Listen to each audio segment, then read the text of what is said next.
नमस्कार सभी को। मैं आप सभी का बहुत बहुत स्वागत करती हूँ इस एजुकेशन चैनल के अंदर। आज का जो टॉपिक है वो हम सामान्य परिचय कक्षा हिंदी 10 पाठ्यपुस्तक है उसके बारे में हम जानेंगे कि पाठ्यपुस्तक के अंदर पाठ्यक्रम क्या है और पाठ्य पुस्तक कौन सी है। तो देखिए, ये जो है मेन पृष्ठ है बुक का। क्षितिज अनिवार्य हिंदी कक्षा 10 की हिंदी की पाठ्यपुस्तक है, जो कि माध्यमिक शिक्षा बोर्ड राजस्थान के द्वारा चलाई जा रही पुस्तक है, आपके पाठ्यक्रम में शामिल है। और इसमें आपका पाठ्यक्रम क्या होगा वो हम पाठ्यक्रम देख लेते हैं। देखिए, पाठ्यक्रम जो आपका सिलेबस है उसको पाठ्यक्रम हम कहेंगे। तो इसमें इसको दो भागों में बांटा गया, पद्य खंड और गद्य खंड। पद्य खंड में जो काव्य रचनाएं वगैरह होती है, कविताएं वगैरह है, वो पद्य खंड के अंदर डाली गई है। और गद्य खंड में जो लेखनी वगैरह है, जो इसमें निबंध है और यात्रा वृत्तांत वगैरह है, वो गद्य खंड के अंदर डाली गई है। तो देखिए, पद्य रचनाएं आपकी कौन कौन सी है और कौन कौन सी कवि आपकी पाठ्यपुस्तक के अंतर्गत है, जो कि आपके नए पाठ्यक्रम के अकॉर्डिंग। तो इसमें कवि आपका पहला है सूरदास है, फिर दूसरा पाठ है वो तुलसीदास है, तीसरा सेनापति है, चौथा कवि आपके कविदेव हैं, पांचवा कृपाराम खिड़िया है जिन्होंने राज्यारा सोरठा नामक सोरठे लिखे हैं, और छठा जो है जयशंकर प्रसाद की रचनाएं हैं आपके पाठ्यक्रम के अंतर्गत। और सातवां पाठ है वो सूर्यकांत त्रिपाठी निराला, रचनाकार, हिंदी साहित्य जगत के जाने माने रचनाकार, उनकी कविताएं हैं। और फिर आठवां पाठ है वो झांसी की रानी कविता, जो कि 2 साल से पाठ्यक्रम में सम्मिलित हुई है और जिसकी रचनाकार या कवित्री है वो सुभद्रा कुमारी चौहान है।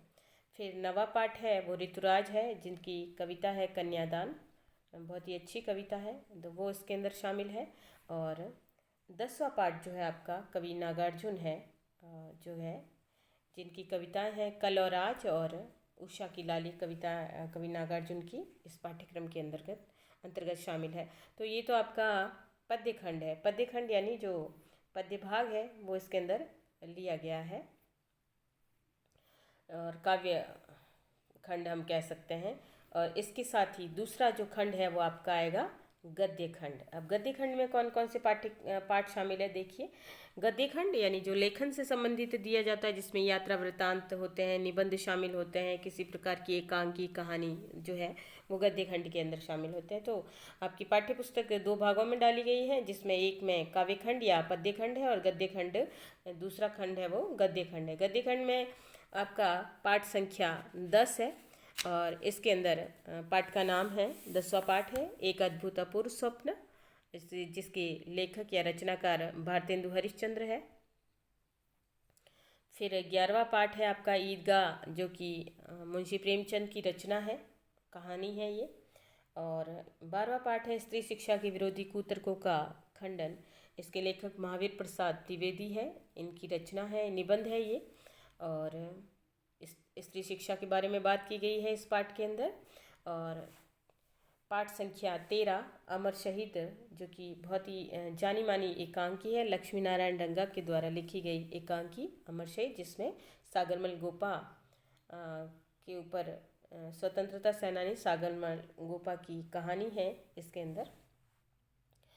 पाठ संख्या 14 है वो आखिरी चट्टान है, ये एक यात्रा वृत्तांत है, जो कि कन्याकुमारी की लेखक की यात्रा है मोहन राकेश जी की, उस यात्रा वृत्तांत को इसमें डाला गया है आखिरी चट्टान के लिए जो है ये पाठ है। फिर पाठ संख्या 15 है ईर्ष्या तू न गई मेरे मन से, ये एक निबंध है जिसमें ईर्ष्या का भाव जो हमारे अंदर पैदा होता है वो कैसे हमारे लिए हानिकारक होता है और किस प्रकार से हम सृजनात्मक या रचनात्मक कार्य से ईर्ष्या से बच सकते हैं और अपना विकास है वो कर सकते हैं। तो ये पाठ इसके अंदर शामिल है। फिर पाठ संख्या 16 जो कि गोरा गोरा जो माधवी वर्मा द्वारा रचित जो है कहानी है, गोरा एक गाय की कहानी, लेकिन फिलहाल ये पाठ्यक्रम के अंतर्गत शामिल नहीं है तो हम इसको काट लेंगे। अगर नवीन पाठ्यक्रम के अनुसार गोरा कहानी आती है तो हम इसे ज़रूर पढ़ेंगे। फिर पाठ संख्या 17 लोक संत दादू दयाल जो है ये भी आपके पाठ्यक्रम में शामिल है। लोक संत दादू दयाल जी है, उनके बारे में बताया गया है। और पाठ संख्या 18 में लोक संत पीपा, जो कि ये भी एक संकलित पाठ है और ये भी आपके पाठ्यक्रम के अंतर्गत शामिल है।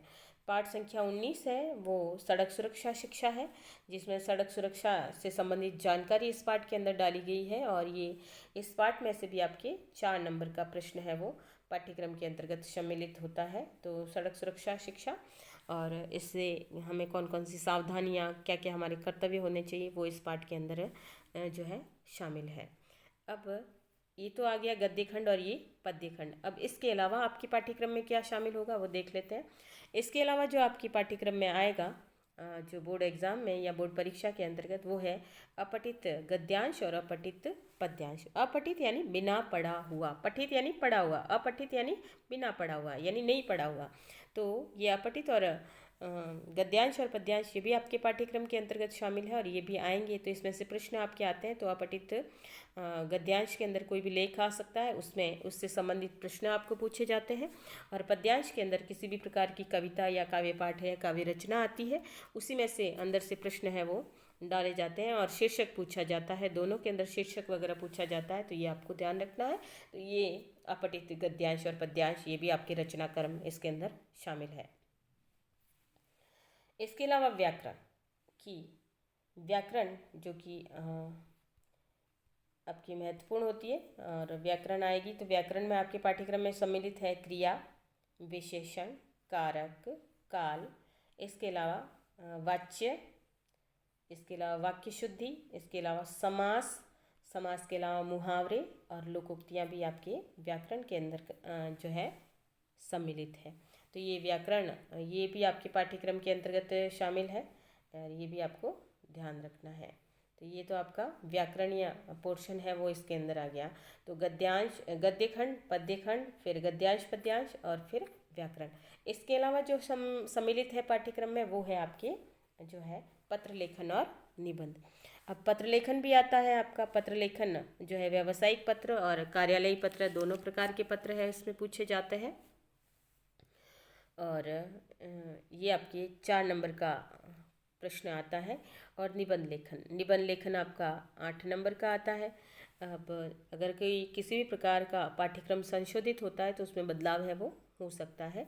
तो निबंध है, इसके अलावा व्याकरण है, इसके अलावा गद्यांश और पद्यांश है, और जो है आपका पठित रचनाबोध है जो कि आपका काव्य खंड और गद्य खंड जो कि आपकी पाठ्यक्रम के अंतर्गत शामिल है, पाठ्यपुस्तक क्षितिज के भाग से लिया। तो ये सारा आपके पाठ्यक्रम के अंतर्गत शामिल है। अब इसमें ये है कि ये तो मुख्य पाठ्यक्रम या कह सकते हैं सिलेबस था कक्षा 10 की अकॉर्डिंग 100 नंबर का जो 80 नंबर का जो है प्रश्न पत्र इसके अकॉर्डिंग आपका बनता है बोर्ड परीक्षा के अंतर्गत। अब ये है कि कोरोना काल या कोरोना संशोधन या महामारी के चलते पाठ्यक्रम में बदलाव वगैरह हो सकता है, तो वो हम बाद में देख लेंगे अगर किसी भी प्रकार का बदलाव वगैरह होता है तो। अन्यथा इसी पाठ्यक्रम के अकॉर्डिंग हम सबको तैयारी करनी है, इसी पाठ्यक्रम के अकॉर्डिंग हम सबको पढ़ना है। तो ये सामान्य जानकारी जो कि आपके लिए ज़रूरी थी कि किस प्रकार से आपका पाठ्यक्रम आएगा। तो इस आधार पे आशा करती हूँ कि ये पाठ्यक्रम जो सिलेबस मैंने समझाया है वो आपको समझ में आएगा। धन्यवाद।